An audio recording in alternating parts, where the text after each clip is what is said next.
বিসমিল্লাহির রহমানির রহিম। স্বাধীনতা প্রিয়, গণতন্ত্র প্রিয় দেশবাসী, আসসালামু আলাইকুম।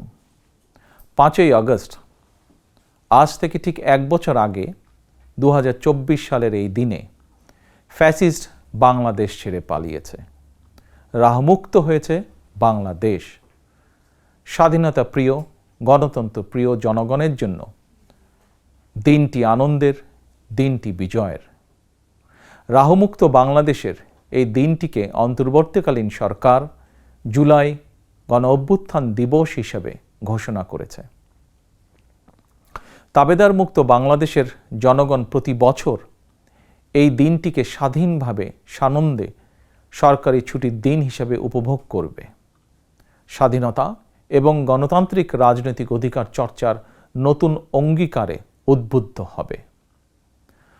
গণতন্ত্র প্রিয় ভাই ও বোনেরা, 21 শতকের এই বাংলাদেশে পলাতক স্বৈরাচার এক বিভীষিকার রাজত্ব কায়েম করেছিল।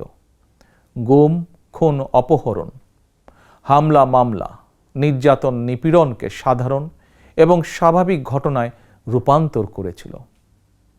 এই ফ্যাসিবাদের বিরুদ্ধে 1.5 দশকেরও বেশি সময় ধরে চলা আন্দোলনের সময় বিএনপি সহ ভিন্ন দল এবং মতের গণতন্ত্রের পক্ষের শক্তির লাখো কোটি নেতাকর্মীর জন্য দেশকে নরকে পরিণত করে রাখা হয়েছিল।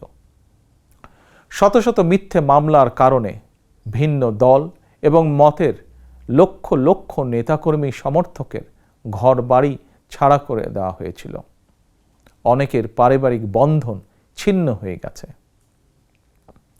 গণতন্ত্রকামী মানুষের কণ্ঠ রুদ্ধ করতে পলাতক স্বৈরাচারের নির্দেশে দেশে শত শত গোপন বন্দিখানা, আয়নাঘর বানানো হয়েছিল। সেই আয়নাঘরের অন্ধকার প্রকোষ্ঠে জলজন্ত মানুষকে দিনের পর দিন, রাতের পর রাত, বছরের পর বছর আটকে রাখা হতো। অনেককে চিরতরে গায়েব করে দেওয়া হয়েছে।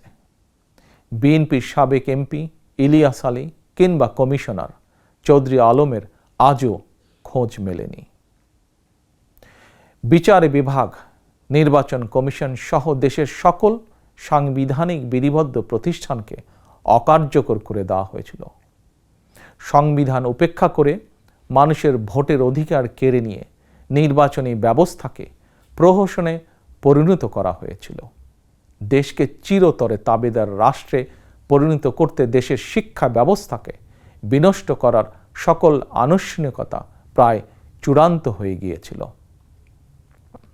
বই খাতা কলমের পরিবর্তে রাজনীতির নামে শিক্ষার্থীদের হাতে তুলে দেওয়া হয়েছিল লগি, বৈঠা, হাতুড়ি বা চাপাতি। বিপর্যস্ত করে দেওয়া হয়েছিল দেশের অর্থনীতি।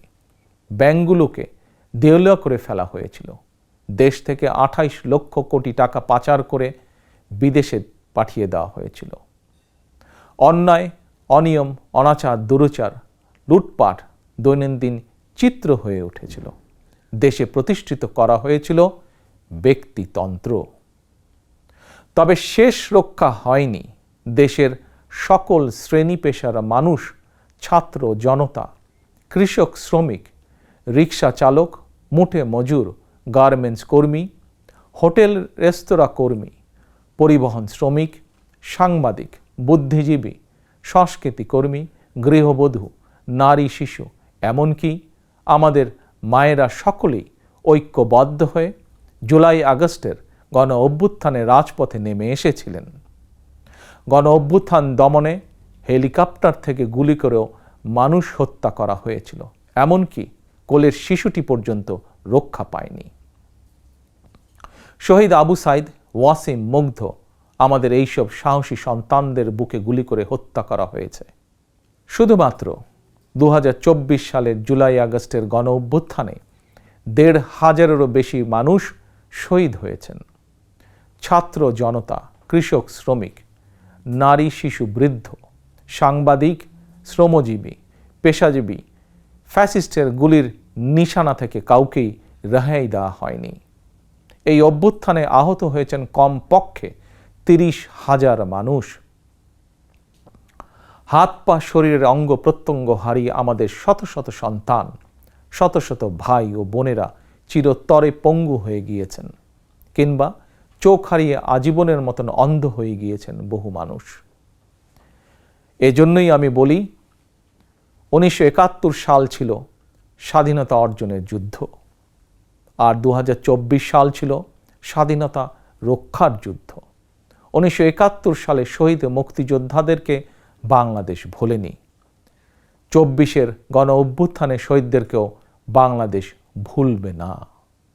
71 সাল থেকে আজ পর্যন্ত দেশ এবং জনগণের স্বাধীনতা অর্জন, স্বাধীনতা রক্ষা, স্বৈরাচার এবং ফ্যাসিবাদ বিরোধী আন্দোলন, গণতন্ত্র পুনঃপ্রতিষ্ঠার আন্দোলন, এভাবেই ইতিহাসের প্রতিটি বাঁকে বাঁকে লাখো মানুষ হয়েছেন শহীদ।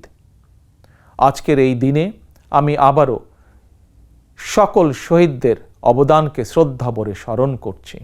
আহতদের দ্রুত আরোগ্য লাভের জন্য আল্লাহর দরবারে প্রার্থনা করছি। প্রিয় দেশবাসী, দেশ এবং জনগণের স্বাধীনতা এবং অধিকার প্রতিষ্ঠার জন্য নিজের জীবন বিলিয়ে দিয়ে শহীদগণ আমাদেরকে ঋণী করে গেছেন। এবার শহীদদের প্রতি আমাদের ঋণ পরিশোধের পালা। শহীদ পরিবারের কাছে সমগ্র বাংলাদেশ ঋণী। দেশে জনগণের রাজনৈতিক এবং অর্থনৈতিক ক্ষমতায়ন নিশ্চিত করে সাম্য, মানবিক মর্যাদা, সামাজিক সুবিচার প্রতিষ্ঠার মাধ্যমে একটি ইনসাফ ভিত্তিক গণতান্ত্রিক মানবিক বাংলাদেশ গঠনের মাধ্যমেই আমরা শহীদদের প্রতি ঋণ পরিশোধ করতে পারি। স্বাধীনতা প্রিয়, গণতন্ত্র প্রিয় ভাই ও বোনেরা, একটি গণতান্ত্রিক বাংলাদেশ প্রতিষ্ঠার প্রথম এবং প্রধান রাজনৈতিক উদ্যোগ হচ্ছে জনগণের সরাসরি ভোটে জনগণের প্রতি দায়বদ্ধ, জনগণের কাছে জবাবদিহিমূলক একটি রাষ্ট্র এবং সরকার প্রতিষ্ঠা। জনগণের কাছে দায়বদ্ধ একটি সরকার প্রতিষ্ঠার জন্য বর্তমান অন্তর্বর্তীকালীন সরকার কাজ করছে। প্রিয় ভাই বোনেরা, বিগত 1.5 দশকের ফ্যাসিবাদী আন্দোলনের সঙ্গে স্বাধীনতা পরবর্তী 3-3.5 বছরের সময়কাল ছাড়া আর কোনো শাসনামলের তুলনা চলে না। সুতরাং আমি সবাইকে বিনীতভাবে আহ্বান জানাবো, হিটলারের নাৎসিবাদ সম্পর্কে যেমন কেউ গৌরব করে না, পলাতক ফ্যাসিস্ট এর শাসনকাল নিয়েও গৌরব করার কিছুই নেই। ডাকাতি করে কিছু সম্পদ চ্যারিটি করলেও জনগণের চোখে ডাকাত যেমন গ্রহণযোগ্য নয়, তেমনি অন্তর্বর্তীকালীন সরকারের ব্যর্থতা খুঁজতে গিয়ে কৌশলে পলাতক ফ্যাসিস্টদের পক্ষে সাফাই গাওয়াও তেমন গ্রহণযোগ্য হতে পারে না। যারা কৌশলে ফ্যাসিবাদী শাসনের সঙ্গে বর্তমান অন্তর্বর্তীকালীন সরকারের তুলনা করতে চান, তাদেরকে স্মরণ করিয়ে দিয়ে বলতে চাই, 5ই আগস্ট বাংলাদেশে যা ঘটেছে এটি শুধু বাংলাদেশ নয়, বিশ্বের ইতিহাসেও মনে হয় নজিরবিহীন। 5ই আগস্ট গণভবন ছেড়ে ফ্যাসিস্ট পালিয়েছে।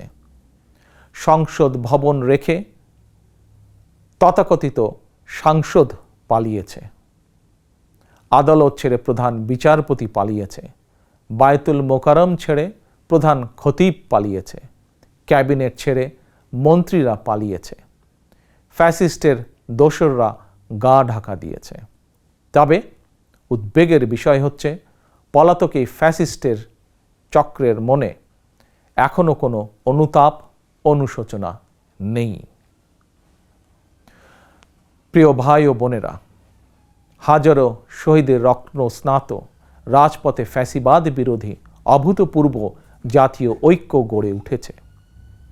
বাংলাদেশে আর কখনোই ফ্যাসিবাদ কায়েম হবে না ইনশাআল্লাহ। কাউকে গণতন্ত্র হত্যা করার সুযোগ দেওয়া হবে না। বাংলাদেশকে আর কখনোই তাবেদার রাষ্ট্রে পরিণত করতে দেওয়া হবে না ইনশাআল্লাহ। আমি মনে করি এসব প্রশ্নে জাতীয় ঐক্য বহাল আছে, থাকবে ইনশাআল্লাহ। ফ্যাসিবাদ মুক্ত বাংলাদেশে যার যার দলীয় আদর্শ এবং লক্ষ্য বাস্তবায়নের ক্ষেত্রে রাজনৈতিক দলগুলোর মধ্যে ইস্যুভিত্তিক ভিন্ন মত থাকবে। এটি বিরোধ নয়, বরং ভিন্ন মত। এটি গণতন্ত্রের সৌন্দর্য।